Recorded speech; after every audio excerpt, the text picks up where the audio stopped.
सिद्धौड़ नगर पालिका परिषद से अध्यक्ष पद के लिए पूर्व चेयरमैन रहे रामदेव यादव भी ताल ठोक रहे हैं, लेकिन सीट महिला होने के चलते उन्होंने अपनी पुत्रवधू को मैदान में उतार दिया है। विकास की बात करने वाले रामदेव यादव से हमारी संवाददाता बरखा सिंह ने खास बातचीत की।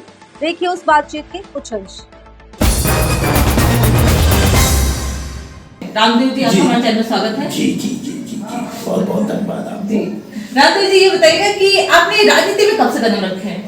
71 से, सन 1971 से हम इसमें आए। स्टूडेंट लाइफ थी हमारी।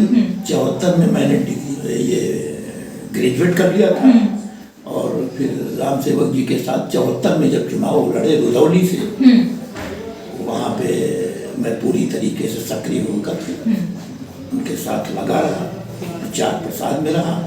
वो चुनाव जीते। फिर यहाँ विधानसभा का चुनाव था, उसमें ये उप नेता बनाए गए। चौधरी चरण सिंह नेता थे विरोधी दल के और उप नेता थे स्वर्गीय राम सेवक यादव जी, हमारे जिले के सर्वमान्य नेता थे और समाजवादी के वो बहुत बड़े पुरोधा थे। उन्होंने इस जिले में बहुत नेताओं को जो है अपने आगे बढ़ाया और तमाम, जैसे बेनी प्रसाद वर्मा जी हमारे रहे स्वर्गीय, उनको भी आगे बढ़ाया अपने समय में। कई लोगों को एमएलए बनाया है, कई एमएलए उनके नेतृत्व में यहाँ जीतते थे और ये उनके समय में विपक्ष में जो है सबसे ज़्यादा यहाँ उनके विधायक होते थे। मैं उनके साथ रहा। उनका जब निधन हो गया तो उसके बाद में उनके भाई छोटे प्रदीप कुमार यादव जी वो राजनीति में आए 77 में और फिर पुनः वो है रुदौली से जीते। फिर 78-79 में वो मंत्री बने, पीडब्ल्यूडी मिनिस्टर बने, स्टेट राज्य मंत्री बनाए गए और मैं उन्हीं के साथ बराबर लगा रहा। और ये लोग बड़े अच्छे लोग थे। समाज को इन्होंने पूरे जिले में बनाया और मैं इन्हीं के साथ बराबर रहा। उसके बाद ये इनका भी निधन हो गया। अभी एमएलसी हो गए थे, एमएलसी हुए, विधायक हुए, 2-3 बार विधायक हुए, फिर एमएलसी हो गए, यहाँ पे चुनाव जीता, फिर दोबारा फिर एमएलसी हो गए, मगर वो शपथ नहीं ले पाए और उनका निधन हो गया। तो आप भी 2 बार ऐसे सुना गया है कि पूर्व चेयरमैन रह चुके हैं। जी। तो इस बार कोई रणनीति आपने बनाई है? जी, रणनीति क्या बनाई है, सामाजिक सेवा हमारी बराबर कंटिन्यू रहती है। मैं हारा तब से बराबर जनता के बीच में उनके दुख दर्द में शामिल होता रहा। अब क्षेत्र में रहते हैं, समाज सेवा के रूप में कार्य करते रहते हैं। जी, कार्य करते रहते हैं, बराबर कार्य करते हैं उनके बीच में। उनके हर दुख दर्द में मैं पहुंचता हूं और उनकी लड़ाई लड़ा करता हूं और जो भी मुझसे हो सकता है मैं उनकी सेवा जो है पद पे न रहते हुए भी उसी तरीके से करता हूं कि उनको महसूस ना हो कि मैं उनके बीच में। जब आप चेयरमैन थे तो आपने क्या क्या विकास के कार्य करवाए थे अपने क्षेत्र में? देखिए, हमारा जो है कस्बे में जो है प्रथम बार मैं सन 1988 में प्रथम बार मैं चुना गया।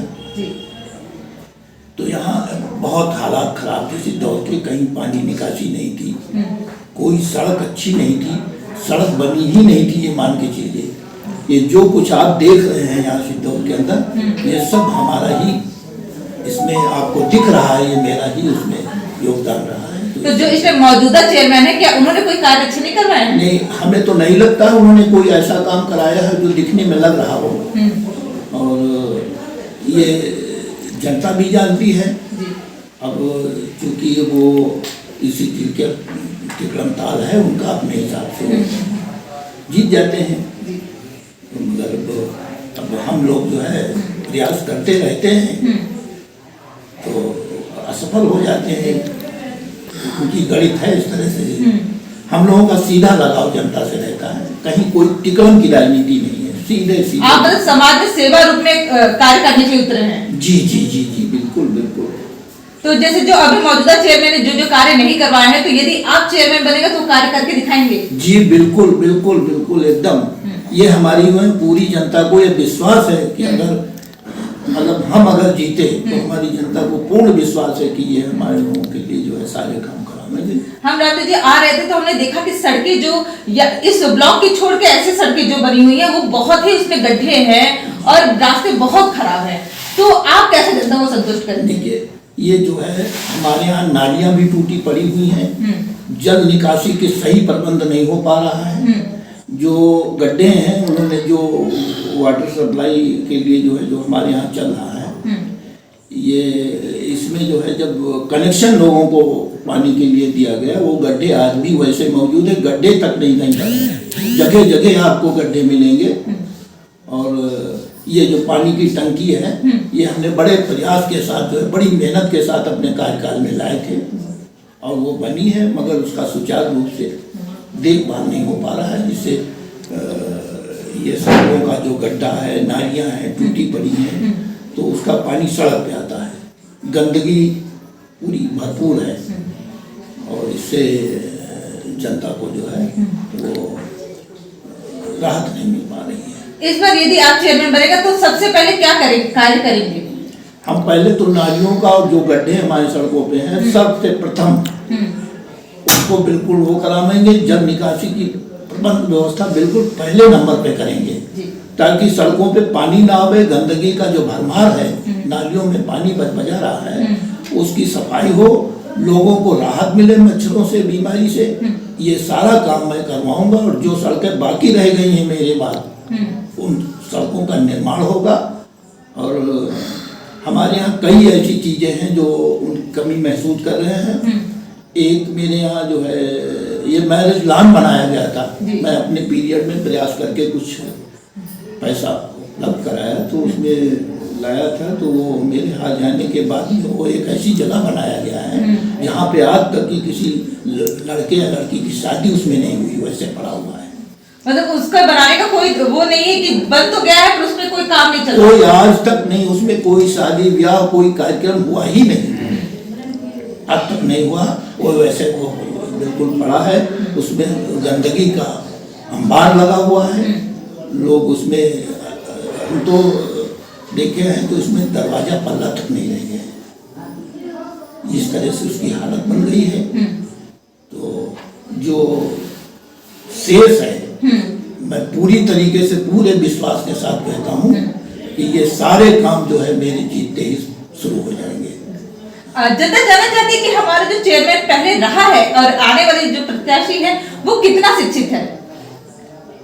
अब देखिए, वो जो है मौजूदा प्रतिनिधि के रूप में जो है, उसके पहले जो चेयरमैन नहीं है उनकी वाइफ की जो प्रतिनिधि हैं वो तो बिल्कुल अशिक्षित है और ये थोड़ा बहुत पढ़े होंगे मगर कहीं कोई मेरी समझ नहीं। हम तो ग्रेजुएट हैं जी, 74 में हमने ग्रेजुएशन कर लिया था। अगर आपने 1974 में ग्रेजुएशन किया था तो उस टाइम पे ये बहुत बड़ी बात थी। जी जी जी, अब ये तो ये आप लोग जो है मतलब जो है ये सौभाग्य है कि आप लोग हमसे मिले और मुझे महान खुशी हुई है।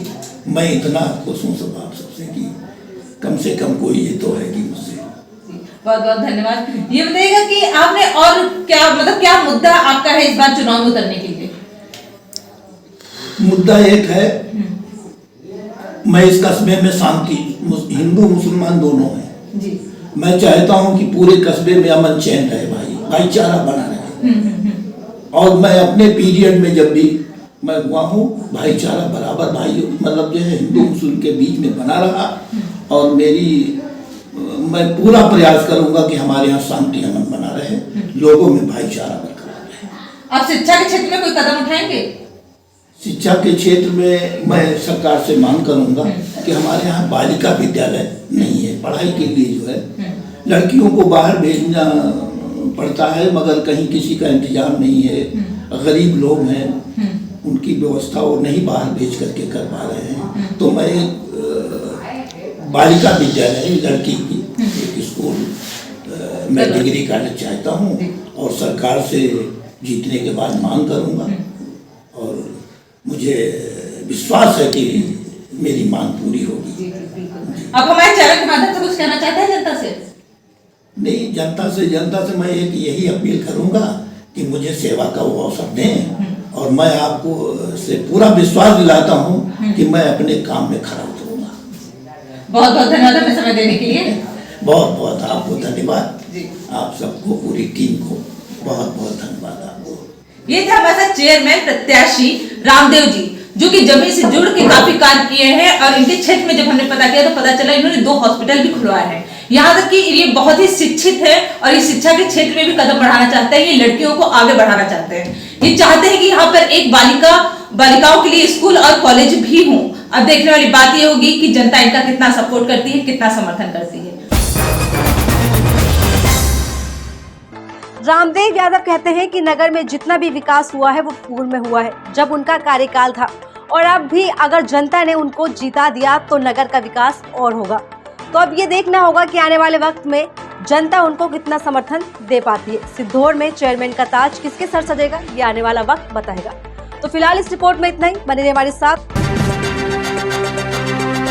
एन न्यूज़ साउथ सच का।